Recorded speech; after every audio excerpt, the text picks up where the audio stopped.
दुनिया में जो कन्वर्जन होता है, धर्मांतरण होता है, वो वहां के माइनॉरिटीज का होता है। भारत इकलौता ऐसा देश है जहां कन्वर्जन मेजॉरिटी का हो। इंडिया में कम से कम अब तक 5 करोड़ लोगों को कन्वर्ट कर किया जा चुका है, लगभग 5 करोड़ के आसपास कन्वर्ट कर दिया गया है और बहुत बड़ी मात्रा में हो रहा है। आप जरा सोचिए, हमारे वैज्ञानिक चंद्रमा पे पहुंच रहे, मंगल पे पहुंच रहे, अग्नि बना रहे, ब्रह्मोस बना रहे, और हमारे जो तथाकथित माननीय सांसद हैं वो संविधान की भावना के अनुसार कानून नहीं बना रहे। आंकड़े ये बताते हैं कि इस देश में जो धर्मांतरण हुआ है वो हिंदुओं का हुआ है। ऐसे आपको मैं बताता हूँ, 1947 में हमारी जो जनसंख्या 90%, आज की रेट में हम लगभग 78% पे आ गए, तो हम 12% कम हो गए 70 साल।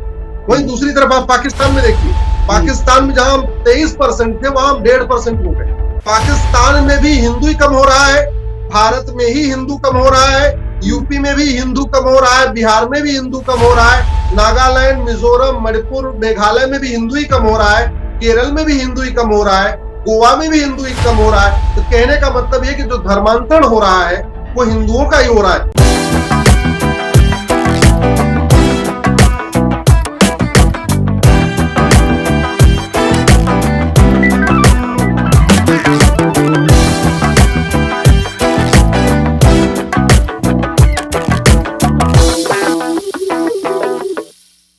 नमस्कार, मेरा नाम है विप्लव अवस्थी। आप देख रहे हैं लीगल रिपोर्टर। काला जादू, अंधविश्वास और धर्मांतरण को लेकर जो रिलीजियस कन्वर्शन होता है उसको लेकर एक जनहित याचिका सुप्रीम कोर्ट में दाखिल की गई है।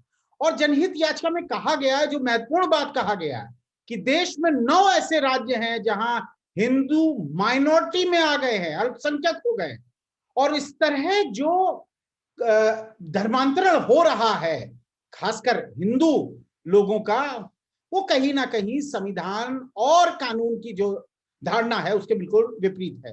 हमारे साथ बातचीत करने के लिए अश्विनी कुमार उपाध्याय साहब जुड़ गए हैं। अश्विनी उपाध्याय जी इस मामले में याचिकाकर्ता है, और केवल यही पीआईएल नहीं, उन्होंने करीब 100 पीआईएल सुप्रीम कोर्ट में अलग अलग मुद्दे पर दायर कर रखी है। तो अश्विनी जी, पहला सवाल तो का अंधविश्वास, काला जादू और धर्मांतरण, इसके बीच में क्या रिलेशन है?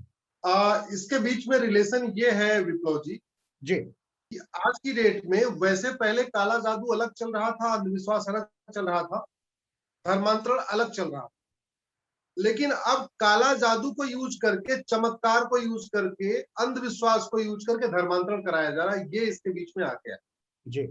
हमारा कॉन्स्टिट्यूशन आर्टिकल 25, आप तो खुद कानून के जानकार हैं, कानून के विद्यार्थी रहे हैं, संविधान के जानकार हैं आप। आर्टिकल 25 हमारा रीतियों को प्रोटेक्ट करता है, कुरीतियों को नहीं। वो प्रथा को प्रोटेक्ट करता है, कुप्रथा को नहीं। इसलिए हमने सुप्रीम कोर्ट में पिटीशन फाइल किया है कि ये धर्मांतरण, काला जादू, अंधविश्वास, चमत्कार, बाबा बंगाली की दुकान, अभी अपने आसपास के सूबा के अखबार में देखिए, आप चाहे हिंदी का अखबार हो चाहे अंग्रेजी का अखबार, उसमें कम से कम 50 आपको एडवर्टीजमेंट मिल जाएंगे। आइए, आपको ये करा देंगे, वो करा देंगे, 1 महीने के अंदर नौकरी लगवा देंगे, 1 महीने के अंदर फला कर देंगे, विवाह करा देंगे, बच्चा नहीं हो रहा है तो बच्चा पैदा करवा देंगे, झगड़ा चल रहा झगड़ा करा देंगे, वशीकरण करा देंगे, भगवान ने क्या क्या उसमें प्रचार आता रहा खुले आप। जबकि आर्टिकल 51A, जिसको फंडामेंटल ड्यूटी कहते हैं हम, फंडामेंटल ड्यूटी में आर्टिकल 51A में संविधान में लिखा हुआ है कि हमारी ये ड्यूटी है, हम बहुत ही लॉजिकल तरीके से सोचे, हम साइंटिफिक टेम्पर रखें, यानी वैज्ञानिक तरीके से सोचे, हम तार्किक तरीके से सोचे। और एक बात बड़ी महत्वपूर्ण है विप्लव जी, चूंकि आपका कार्यक्रम लीगल रिपोर्टर, चूंकि लॉ के स्टूडेंट बहुत ज्यादा देखते हैं, आर्टिकल 51A जो फंडामेंटल ड्यूटी है वो केवल नागरिकों की ड्यूटी नहीं है, वो सरकारों की भी ड्यूटी है। 51A सरकार के ऊपर उतना ही लागू होता है जितना विप्लव अवस्थी पे लागू होता है, अश्विनी उपाध्याय पे लागू होता है। और आपने अपनी पिटीशन में भी कहा कि केंद्र और राज्य सरकारें इस पर विफल रही हैं। बिल्कुल, हमने अपने कहा है कि अब आप जरा सोचिए, हमारे वैज्ञानिक चंद्रमा पे पहुंच रहे, मंगल पे पहुंच रहे, अग्नि बना रहे, ब्रह्मोस बना रहे, और हमारे जो तथाकथित माननीय सांसद हैं वो संविधान की भावना के अनुसार कानून नहीं बना रहे, वो इस देश से काला जादू खत्म नहीं कर पा रहे, इस देश से चमत्कार के नाम पे दुनिया भर के गोलगप्पे खा लो, ये हो जाएगा, ये हो जाएगा, वो हो जाएगा। अश्विनी जी, आपने वो जो प्रलोभन की बात कही है, एक तो अंधविश्वास हो गया जिसमें वो काला जादू, वो तमाम चीजें करते हैं कि जिंदगी में आप असफल हो गए हैं, विवाह खराब हो गया, बच्चे नहीं हो रहा है, तो वो अपना तंत्र मंत्र करते हैं। लेकिन उसका सीधे डायरेक्ट धर्मांतरण से क्या लेना देना है, या वो अलग अलग विषय आपने उठाए हैं? नहीं, धर्मांतरण से लेना देना ये है, मैं आपको बताता हूँ जी। नागा, नागा जो है हमारे सनातन संस्कृति के अभिन्न अंग है। ठीक है। जब प्रयाग में कुंभ लगता है, संगम के किनारे स्नान होता है, या हरिद्वार में कुंभ लगता है, स्नान होता है, तो पहला स्नान नागाओं का होता है।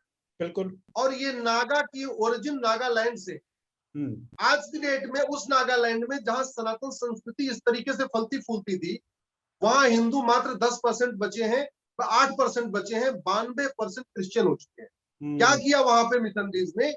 वहां पे हमारे नागाओं को, जो अलग अपनी सनातन संस्कृति को लेके चल रहे थे, आगे चल रहे थे, वो उनको धीरे धीरे साम दाम दंड भेद के द्वारा धीरे धीरे उनको कन्वर्ट कराते गए।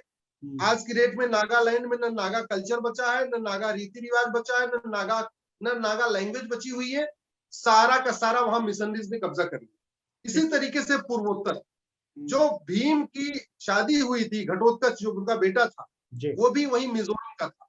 तो अगर महाभारत में आप देखें तो मेघालय, मिजोरम, नागालैंड, मणिपुर, अरुणाचल, ये इन सब स्थानों का जिक्र हमारे महाभारत में है। इन सब स्थानों का जिक्र हमारे पुराणों में है, कई सारे पुराणों में भी। लेकिन आज की डेट में पूरा का पूरा पूर्वोत्तर हमारे हाथ से निकल चुका है। कश्मीर को देखिए, कश्मीर का जिक्र हमारे पुराणों में है, कश्मीर का जिक्र हमारे महाभारत में है। शंकराचार्य जी ने वहां पीठ स्थापित किया था। आज की डेट में कश्मीर क्या पोजीशन है आप खुद जानते हैं। लद्दाख हमारे हाथ से निकल चुका है। तो 9 राज्यों, हम पूरी दुनिया से नहीं गायब हुए। सनातन धर्म पूरी दुनिया से नहीं गायब हुआ, बल्कि भारत के 9 राज्यों से भी खत्म हो चुका है। और एक बात और, इसी धर्मांतरण के जरिए जो चल रहा है, ये अब यूपी में भी आ चुका है, बिहार आ चुका है, और अब तो पंजाब तक पहुंच चुका है। धर्मांतरण, अश्विनी जी, ये धर्मांतरण हिंदू से मुसलमान या हिंदू से क्रिश्चियन, या मुसलमान से हिंदू या क्रिश्चियन से मुस्लिम बनना या हिंदू बनना, उसको, उस एम्बिट को लेता है, या केवल टारगेट यही है इस याचिका का कि हिंदू जो कन्वर्जन हो रहा है वो रुक जाए? नहीं, हम कह रहे हैं किसी भी तरीके से साम दाम दंड भेद द्वारा प्रलोभन देके, धोखा देके, किसी भी तरीके से धर्मांतरण हो रहा है, और किसी का हो रहा है, चाहे वो मुस्लिम का हो रहा हो, चाहे हिंदू का हो रहा है, चाहे क्रिश्चियन का होगा। लेकिन आंकड़े ये बताते हैं कि इस देश में जो धर्मांतरण हुआ है वो हिंदुओं का हुआ है। ऐसे आपको मैं बताता हूँ, 1947 में हमारी जो जनसंख्या 90%, आज की डेट में हम लगभग 78% पे आ गए। तो हम 12% कम हो गए 70 साल। वहीं दूसरी तरफ आप पाकिस्तान में देखिए, पाकिस्तान में जहां हम 23% थे, वहां हम 1.5% हो गए। तो यानी पाकिस्तान में भी हिंदू ही कम हो रहा है, भारत में ही हिंदू कम हो रहा है, यूपी में भी हिंदू कम हो रहा है, बिहार में भी हिंदू कम हो रहा है, नागालैंड, मिजोरम, मणिपुर, मेघालय में भी हिंदू ही कम हो रहा है, केरल में भी हिंदू ही कम हो रहा है, गोवा में भी हिंदू ही कम हो रहा है। तो कहने का मतलब ये कि जो धर्मांतरण हो रहा है वो हिंदुओं का ही हो रहा है। हाँ, केरल में हिंदू तो कम हो रहा है, हिंदू कम हो रहा है, और हम 125 करोड़ तो 125 का आधार का ही है, और 20-25 करोड़ का आधार नहीं बना है। मतलब हम 140-50 पे तो वैसे ही 40 के अल्ले पल्ले पहुंच चुके हैं। हम उस जनसंख्या तो बढ़ा रहे हैं, लेकिन हम इशू हिंदू और मुसलमान का कर रहे हैं। अश्विनी जी नहीं, आप जरा इसको समझिए विप्लव जी। एक देश था कैकेयी, जहां से महारानी कैकेयी आई थी। राजा भरत की ससुराल थी, राजा दशरथ की ससुराल थी, राजा भरत का ननिहाल। वो कैकेयी बड़ा शांत था, समृद्ध था, बड़ा खुशहाल था। आज की डेट में वो कैकेयी पेशावर बन चुका है, और आपको पता है पेशावर बदहाल है, पेशावर में रोज बम धमाके होते हैं, पेशावर कितनी बुरी स्थिति में आ चुका है, कितना अशांत हो चुका है। एक देश था तक्षशिला, बहुत शांत था, समृद्ध था, खुशहाल था। वो तक्षशिला अब रावलपिंडी बन चुका है। आपको भी पता है तक्षशिला पूरी दुनिया का अध्ययन का केंद्र था। आचार्य चाणक्य वहां पॉलिटिकल साइंस पढ़ाया करते थे। तक्षशिला यूनिवर्सिटी दुनिया की सबसे अच्छी यूनिवर्सिटी मानी जाती थी। आज की डेट में न वहां यूनिवर्सिटी बची, न वहां पे सनातन संस्कृति बची, और रावलपिंडी में रोज बम धमाके हो रहे। एक देश था गंधार, बहुत शांत था, समृद्ध था, खुशहाल था। आज की डेट में वो कंधार बन चुका है, जो अफगानिस्तान में है। और आपको भी पता है कि अफगानिस्तान की क्या सिचुएशन है, कितना अशांत है, कितना बदहाल है। एक देश था पर्शिया, 90% वहां पारसी हुआ करते थे, बड़ा शांत था, समृद्ध था, खुशहाल था। वो पर्शिया अब ईरान बन चुका है और आपको भी पता है कि ईरान की क्या पोजीशन हो चुकी है। ऐसे ही एक देश था कुंभा, जहां कुंभकर्ण राज किया करते थे। नहीं तो वो कुंभा बहुत आप शांत क्या था, चाह रहे हैं? वो जो 1947 हुआ या उससे पहले जो डिवीजन हुआ या क्षेत्र चले गए, वो अब क्या सुप्रीम कोर्ट रेस्टोर कर देगा? कैसे, मतलब आप चाह क्या रहे हैं इस पिटीशन से? हम केवल इतना चाहते हैं कि अगर कोई विप्लव अवस्थी स्वेच्छा से अपना धर्मांतरण कराना चाहते हैं, उनको हिंदू धर्म नहीं पसंद है, इस्लाम कबूल कर ले, क्रिश्चियनिटी कबूल कर ले, बुद्धिज्म कबूल कर ले, जैनिज्म कबूल कर ले, लेकिन विप्लव अवस्थी को कोई 10,000 रुपए देके लालच दे, विप्लव अवस्थी को कोई ये बता दे कि तुम्हारा 1 मंजिल घर बना हुआ है विप्लव, तुम क्रिश्चियन बन जाओ, तुम्हारा 3 मंजिल घर बन जाएगा। विप्लव अवस्थी एक काम करो, आप क्रिश्चियन बन जाओ तो आपको 10 लाख रुपए मिल जाएंगे, आप ये कर लो तो आपको जो है आपके घर में इतना बड़ा चमत्कार हो जाएगा। वो गलत है, हम उसका विरोध कर रहे हैं। और दूसरा, नहीं दूसरा जरा समझिए, 1 मिनट विप्लव जी, अगर ये धर्मांतरण आज की समस्या नहीं है, धर्मांतरण तो 150 साल पहले मैकाले को भी पता था। इसीलिए जब इंडियन पिनल कोड 1860 में बना, उसमें सेक्शन 493 डाला गया। 493 में लिखा हुआ है कि आप धोखे से धर्मांतरण कराए नहीं कराएंगे, और कराएंगे तो 10 साल की सजा होगी। आप कानून के जानकार हैं, सेक्शन 493 पढ़िए। लेकिन चूंकि वो इंडियन पिनल कोड 150 साल पुराना है, 1860 में बना हुआ था, उसमें ये तो कह दिया कि धोखे से विवाह करने पे 10 साल की सजा होगी, लेकिन ये धोखे से विवाह होगा क्या? जो डिसिटफुल कन्वर्जन है, वो डिसिट का एक्सप्लेन नहीं किया।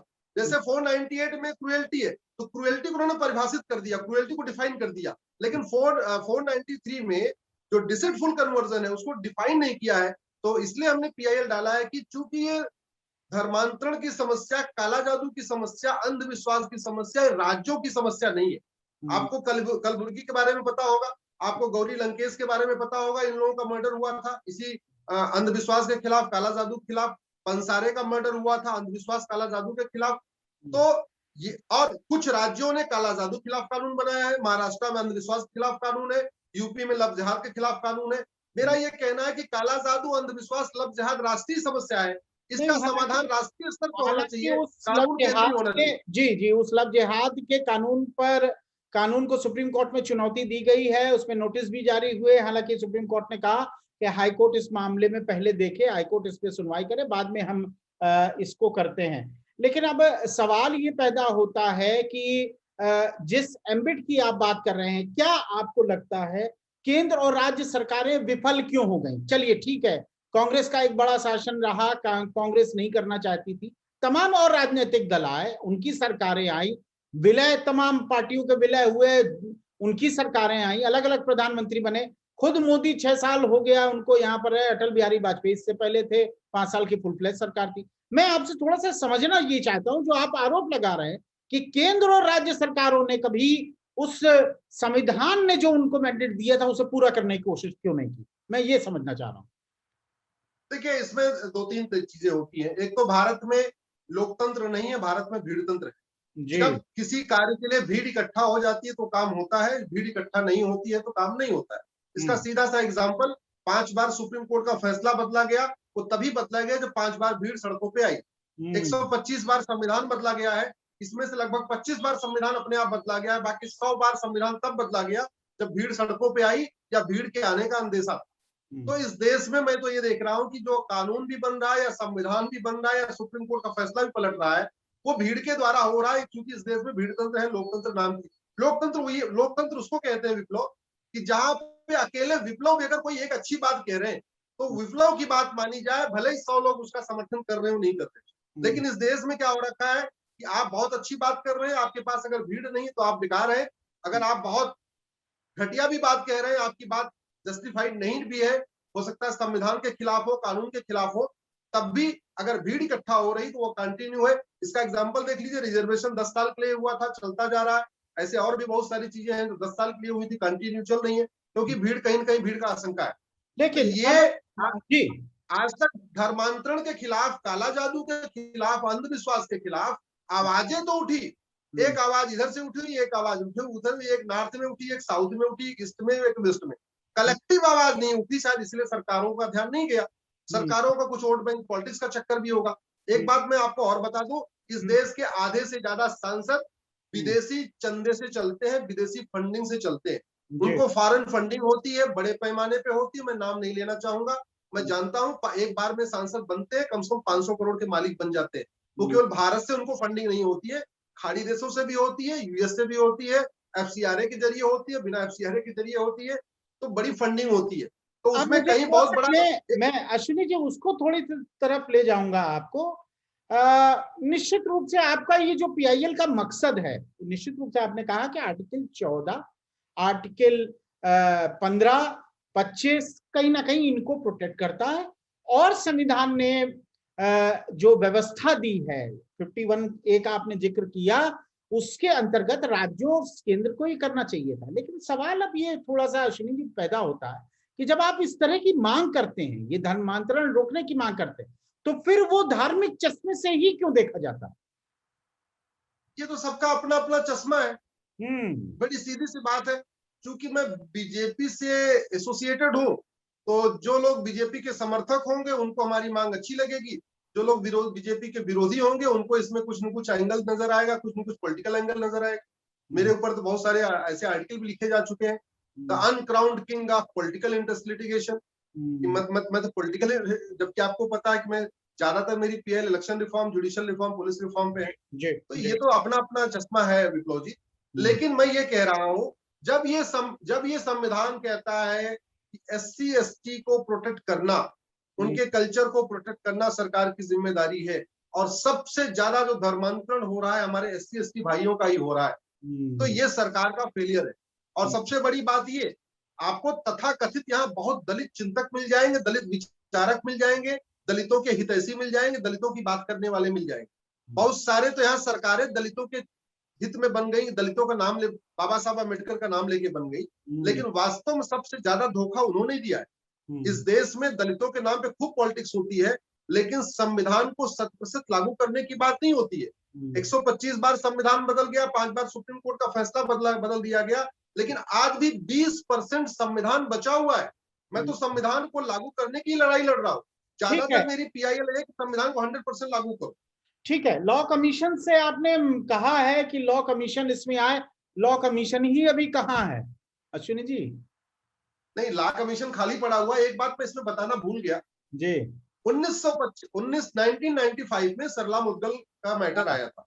यस, सरला मुद्गल के जजमेंट के पैरा नंबर 48 में सुप्रीम कोर्ट ने कहा था कि सरकार धर्मांतरण के खिलाफ कानून बनाने के बारे में सोचे, विचार करे।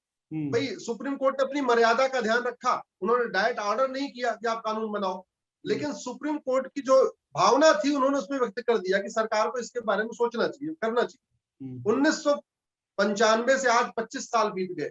इस बीच में कई बार संविधान बदल दिया गया, कई बार सुप्रीम कोर्ट के फैसले पर पलट दिए गए, लेकिन उस सरला मुद्गल केस में जो सुप्रीम कोर्ट की भावना थी, जो कहा था उन्होंने, उसको लागू नहीं किया गया। इसलिए हमने ये कहा है कि अगर सुप्रीम कोर्ट सरकार को डायरेक्ट नहीं कह सकता है, तो सुप्रीम कोर्ट कम से कम एक कमेटी बना दे या लॉ कमीशन को कह दे, लॉ कमीशन एक ड्राफ्ट बना दे।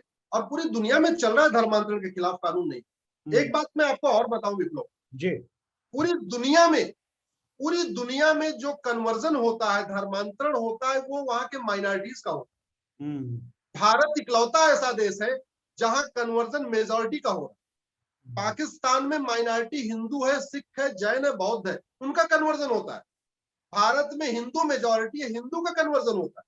पूरी दुनिया में माइनॉरिटी कम्युनिटी मांग करती है कि हमको धर्मांतरण विरोधी कानून बनाओ। भारत में मेजॉरिटी कम्युनिटी मांग कर रही है धर्मांतरण विरोधी कानून बनाओ। तो कहते हैं चाहे छुरा उस पे तरबूज पे गिरे या तरबूज छुरे पे, खरबूज खुरे वो कटेगा खरबूजी, कटेगा खरबूज। तो वही हो रहा है बांग्लादेश में भी खरबूज। हर 7वें दिन जो धर्मांतरण का आपने दावा किया है उसका कोई पुख्ता प्रमाण आपके पास है कि कितना रेशियो में ये हो रहा है? इंडिया में आप ये देख लीजिए ना कि इंडिया में कम से कम अब तक 5 करोड़ लोगों को कन्वर्ट कर दिया जा चुका है, लगभग 5 करोड़ के आसपास कन्वर्ट कर दिया गया है, और बहुत बड़ी मात्रा में हो रहा है। आज की डेट में मुझे लगता है इंडिया के हो सकता है 10% ऐसे जिले हों जहां पे धर्मांतरण नहीं हो रहा है, नहीं तो 90% जिलों में धर्मांतरण का धंधा चल रहा है। बड़ी मात्रा में फंडिंग हो रही है, खाड़ी देशों से हवाला के जरिए फंडिंग हो रही है, वेस्टर्न कंट्रीज से, पश्चिम देशों से एफसीआरए के जरिए एनजीओ को फंडिंग हो रही है। टारगेट सबका एक है कि कैसे भी करके, जैसे भी करना है, लड़की को पटाना है, बहलाना है, खुशनाना है, वो काम कर लो। गरीबी, अगर गरीब है तो उसको चावल देना है, स्कूल का ड्रेस देना है, स्कूल में एडमिशन कराना है, वो करा दो। लेकिन बहुत प्लान्ड वे में, और कुछ तो मैं कह रहा हूँ स्टेट स्पॉन्सर्ड कन्वर्जन हो रहा है। स्टेट स्पॉन्सर्ड कन्वर्जन मैं आपको बताता हूँ, जैसे तमिलनाडु में होता है, जैसे केरल में होता है। वहां पे क्या हो रहा है कि गवर्नमेंट गरीबी के आधार पे वजीफा नहीं दे रही, वो धर्म के आधार पे वजीफा दे रही। अब बड़ी सीधी सी बात है, मान लीजिए एक बगल में क्रिश्चियन रहता है, एक बगल में हिंदू रहता है, दोनों गरीब है। अब जो गरीब क्रिश्चियन है, गरीब मुस्लिम है, उसको पैसा मिल रहा है, फंडिंग, उसको महीने के 500 रुपए मिल रहे, साल के 6000 मिल रहे। तो वो बेचारा गरीब हिंदू उस 500 रुपए महीने के चक्कर में अपने बच्चे का नाम तो वही रखता है, लेकिन जहां पे रिलीजन वाला कॉलम आता है वहां पे हिंदू बजाय क्रिश्चियन कर देता है। तो सरकारों, निश्चित रूप से अश्विनी जी, सरकारों की बड़ी जिम्मेदारी है, और कहीं ना कहीं इसी जिम्मेदारी का आपने एहसास सुप्रीम कोर्ट में पीआईएल दाखिल करके दिखाया है। अब देखना ये होगा कि सरकारें कितना एक्टिव होती हैं, क्योंकि आप मांग ही कर रहे हैं कि कम से कम कमेटी बनाओ और इन सब चीजों को देखो कि आखिर कैसे 9 राज्यों में जो मेजॉरिटी है भारत की हिंदू, वो कैसे माइनॉरिटी में तब्दील हो गया। बहुत बहुत शुक्रिया अश्विनी जी, बातचीत करने के लिए बहुत बहुत धन्यवाद। नमस्कार। लीगल रिपोर्टर के सभी वीडियो को देखने के लिए लीगल रिपोर्टर को सब्सक्राइब करके बेल आइकन बटन जरूर दबाएं।